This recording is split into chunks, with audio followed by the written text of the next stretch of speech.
election. Let's start there. Wow. Can you believe that's an applause line? But, you know, we have in our grasp in these next 13 days, or 15 days, excuse me. I'm just jumping ahead. In these next 15 days, we have in our grasp the ability to determine the course of our country. You know, every election we said this is the one, this is the one. This truly is the one.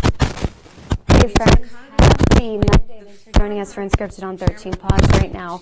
I'm just taking a live look out at Vice President Kamala Harris making a campaign stop with Liz Cheney in Pennsylvania. Of course, getting really close to that election. So all of the campaigning going on right now, and we will be covering all of that right here on 13 Plus throughout the day. So I believe President Trump is going to be in North Carolina today. It's really just those last couple of weeks, you know what I mean? Last ditch efforts, yeah. J.D. Vance, he's going to be here in County tomorrow, but besides the fact, as Anna mentioned, just a lot of different campaign events throughout the entire day. So we always try to stream those right here on 13 Plus. You can watch on Facebook, YouTube, all the different streaming apps if you're interested. So just make sure to tune in to watch all those campaign stops. Yeah, all the craziness. Oh, yeah. Until the end of it. Well, we do want to make you aware of some stories that we're following today here at home. So the first one is 53-year-old Eric Schumeister, scheduled to be arraigned sometime this afternoon. So according to court documents, Schumeister was backing out of his driveway when he got into an argument with a man on the sidewalk. Now, this happened in a neighborhood near Speedway and I-10. He then continued in a nearby lot after Schumeister followed the man and allegedly pinned him against a wall with his car. Now, witnesses told police that Schumeister, quote, smeared the victim against the wall.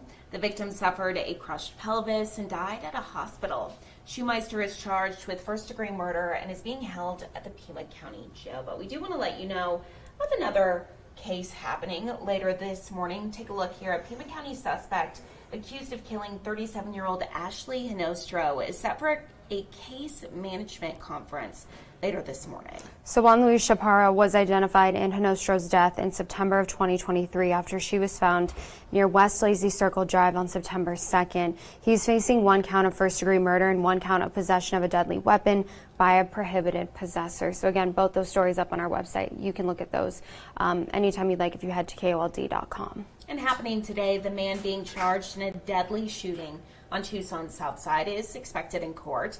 Chris DeFrenchie was arrested in August for felony charges, but he gave police a false name and then was released.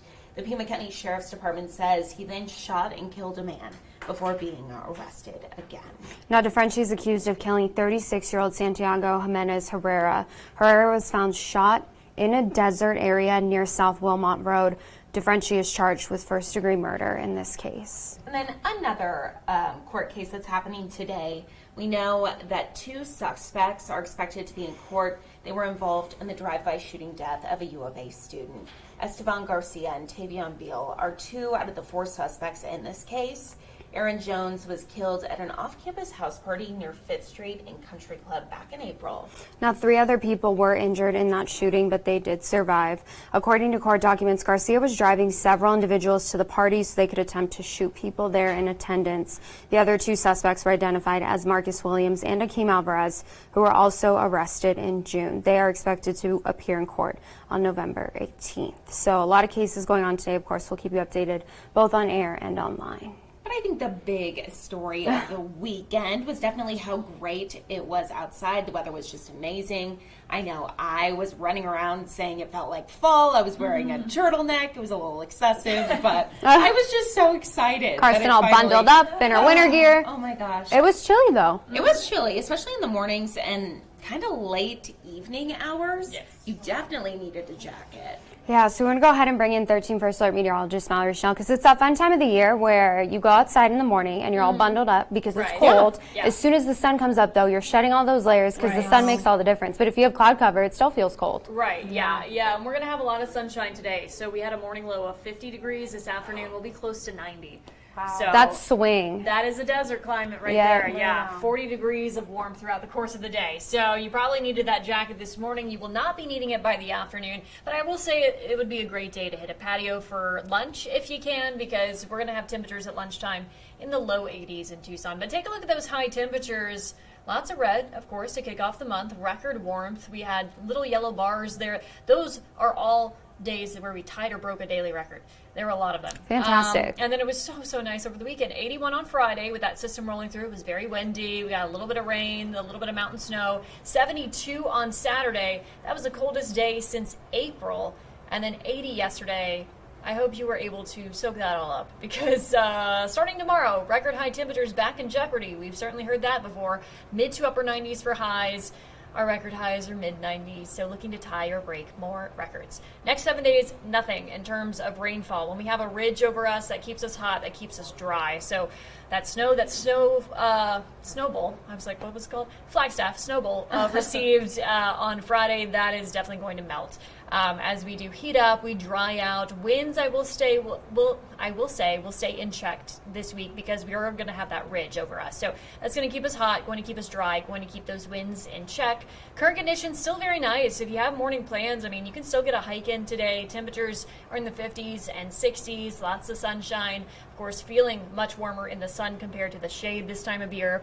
Your hour-by-hour forecast, those highs back above normal this afternoon. So most of us topping out in the 80s, close to 90, likely in Phoenix and Tucson. And then some clouds will filter in late this evening and tonight, with lows in the 40s and 50s. So your 7-day forecast tomorrow starting off in the 50s again, then we're back up to 95, mid to upper 90s take us through the rest of the week.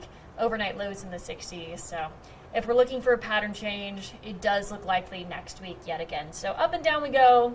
Hopefully some cooler weather for Halloween next week. I know. Oh my gosh. Growing up in the Midwest, though, I was always used to like putting on a winter coat over my costume. Me too, so yeah. at least those kids don't have to. Oh, I would always hate it. My mom would be like, no, you have to put on a coat. I'm like, but my costume. Right. At least they won't have that. But I mean, I was hoping it was going to feel like fall for a little bit. For here on out, yeah. Next week, it does look promising again. Hopefully, we'll have some 80s next week. That will make the evenings a lot more comfortable for those trick-or-treaters on, what is that, Thursday, I believe Halloween is on this year. I think it's on Thursday.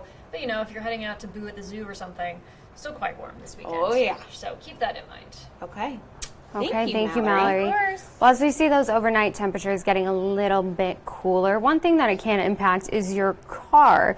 You probably have noticed, as I choke, you probably have noticed like 1 or 2 times turning on your car and then that tire pressure sensor goes off. And if you don't want to go out, which most people probably don't, and buy new tires, it can kind of be scary seeing that little light go on. I know. That little notification. I always call my husband, call my dad. I'm like, is this because of the temperature, or do I need to go fill up my tires? So our very own Andres Rendon, he is answering all those questions for you, and he has a little demonstration. We'll listen in. It's a story we're all too familiar with. You get brand new tires or you get regular maintenance done on your vehicle, then all of a sudden your tire pressure light comes on. Well, instead of a loose screw or nail taking out the air, it might be Mother Nature to blame. Your tires are going to be jumping all over the place, and even on road heat as we're driving them, they will expand a good 4 to 5 degrees, 4 to 5 psi, I'm sorry. Long story short, if we're expecting a significant temperature change, you can expect your tires to change with it. And that's what Aaron from Aaron's Affordable Auto is already seeing with customers coming in with some tire pressure concerns. Now, the rule of thumb is for every 10 degrees the temperature drops, your PSI will drop around 1 or 2 PSI points. Same thing goes if the temperature goes up. For every 10 degrees or so, like from 80 to 90, you can anticipate a PSI increase of about 1 or 2 as well. Now, even though your tire pressure light might be on, don't worry. Don't panic, your car still might be good to drive, but it's important to check for signs that it needs to be taken into a shop.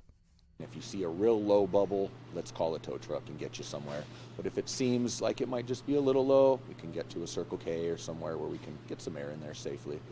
Another thing to keep in mind, in case you have that little voice in the back of your head saying, let's just make sure, a lot of auto shops across southern Arizona and the state will test your tire pressure for free. So there is an affordable option to give you peace of mind. In Morena, Andres Rendon, 13 News.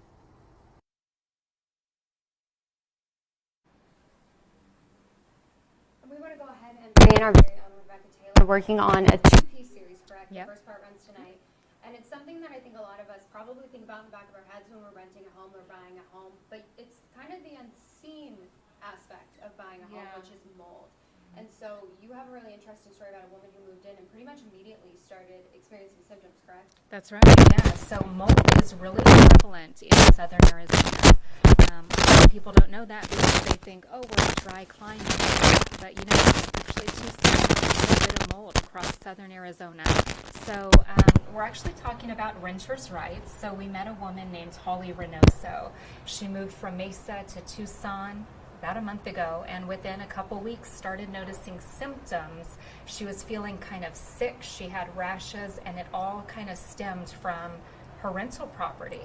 Oh, So, my goodness. Is this the video we're Yeah. showing? Yeah, so Okay. we do have the picture coming up here in a second because I think that rash, I mean, when you live somewhere like Arizona with allergies, that could have been anything. So it's really scary to think that it was, you know, in the one place that people feel safe. But I mean, look at that. Yeah, so basically she moved into the home, and within days she started noticing these symptoms. And it was someone from work that said, hey, check the water sources in your home. So she opened the cabinet to the hot water heater. She noticed some water damage. And then that same person said, you know what, check some other areas, you know, remove those AC vents, whatever you can do, kind of look inside. And that's when she noticed this was the inside of her HVAC closet where the hot water heater sits on top. So that is black mold. Oh my gosh. So she immediately let her landlord know, and Okay. they sent a remediation company out. They did the right thing. They sent a company out to professionally inspect it, and they said, yes, there is mold. The home is habitable. We are going to treat this home.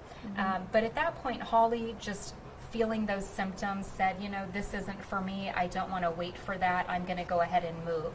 So she knew her renter's rights. And that's what we're looking into in this piece is if you see symptoms of mold, how quickly should you notify your landlord? How quickly do they have to send somebody to look at the house? How quickly does it have to be treated? And when can a tenant break their lease? So we talk not only with Holly, but a legal expert, and he'll go into detail about the Arizona Landlord-Tenant Act. And in Holly's case, she was able to move out and give 5 days notice. Oh, wow.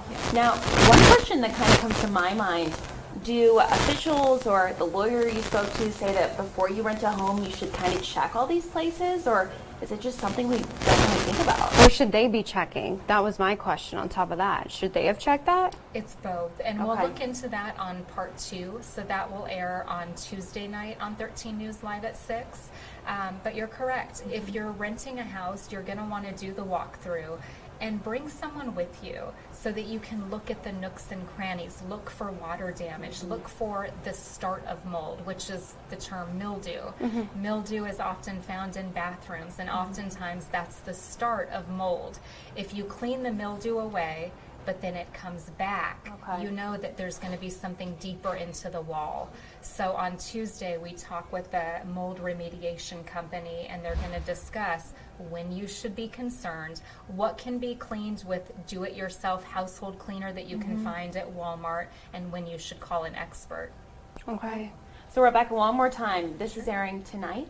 Yeah, the Okay. part with Holly will air tonight on 13 News Live at 6. We're going to show you additional photos and video from her house. And then we also talk with that attorney that's going to go over renters' rights and detail what it says in the Arizona Landlord-Tenant Act. So what renters, what people can do, whether you're in an apartment or whether you're renting a home, your rights as a tenant, and what your landlord needs to do to take action. Okay, very important information because I wouldn't even know what to do if that happened to me. And I think with something that's, you know, a contract, it's meant to be difficult for people to read so they don't even know where to start. So very important. Thank you, Rebecca. We appreciate it.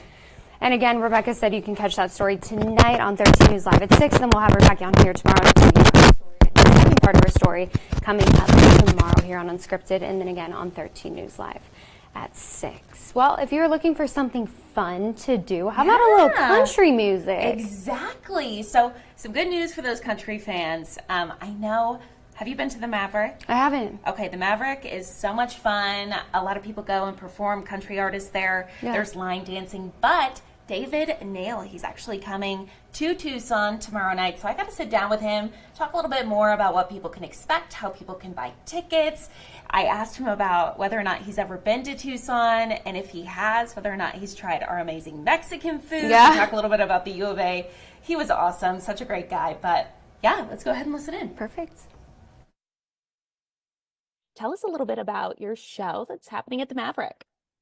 Well, we're excited. I've heard a lot about this venue. I've never played it before. I've heard words like iconic, legendary. So anytime you hear things like that, it always makes you a little nervous. But I've learned over the years that being nervous is a good thing, or at least a little bit nervous is a good thing. So we're excited.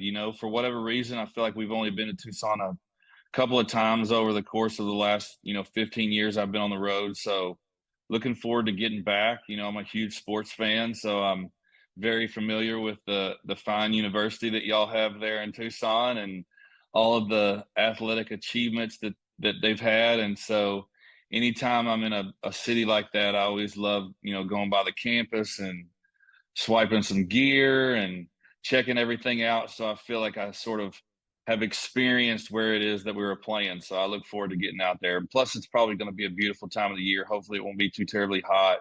Certainly probably better than being out there in July. Absolutely. It is supposed to cool down here. So good news for you. Also, as a former U of A, well, I guess I am a U of A alum. I love that you're a U of A fan. So that's some great news. Have you ever got to try our Mexican food here in Tucson? It's a staple. That's funny that you say that because for about 4 or 5 years, I had a guitar player named Ryan Trusso that was from Tucson. And I was just telling somebody earlier in a previous interview that literally, like, we could never eat Mexican ever anywhere because he would just sit there and complain about how it wasn't Tucson and nothing could ever compare. And so I know he has a handful of places. I know there's some places that have some very unique things he's talked about. So I'm slightly picky as far as food goes, but with it being so well known and so famous, I may have to kind of venture outside of my comfort zone and try some things that otherwise I probably wouldn't. You definitely have to, especially since you're going to be here at like a perfect time to enjoy all those outdoor patios and all the things Tucson has to offer. But getting back to music here, I know you've released some new stuff recently. What can people expect at the concert? Some oldies but goodies, some classics, some new stuff? Definitely a little bit of everything. I think the one thing that I've tried to pride myself on over the years is we make it first and foremost about the music. I don't do a whole lot of dancing on speakers, and there's not a whole lot of tricks and stuff up my sleeve. I try to, I don't just stand there like some people. I know that that's very frowned upon, but I want people to feel the music. I want people to feel the songs. I want to take people on a journey and hopefully,